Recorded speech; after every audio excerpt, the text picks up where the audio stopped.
Hello guys, welcome to Basic Academy. मेरा नाम है मिस अनारकली और मैं आपको सिखाने वाली हूँ कि मेकअप कैसे करते हैं। दोस्तों, मैंने पूरी ज़िंदगी बहुत मेकअप किया है। इतना मेकअप किया है कि अब मेकअप के बिना मैं खुद को आईने में देख भी नहीं पाती हूँ। तो मेकअप करने के लिए 3 स्टेप बहुत ज़रूरी है। पहला स्टेप ये है कि आपके घर में आईना होना चाहिए। दूसरा स्टेप ये है कि आपको एक ब्रश की ज़रूरत है, जो ब्रश आप कोई भी स्टेशनरी की दुकान से ख़रीद सकते हैं।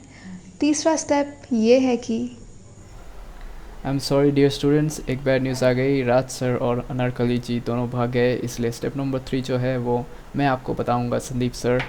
स्टेप नंबर 3 एक्चुअल मीनिंग है आपको खूबसूरत दिखना होगा, नहीं तो आप कद्दू बन जाओगे और लाइफ में कुछ नहीं होगा।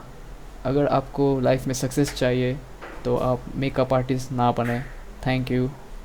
और आज के लिए सिर्फ इतना ही।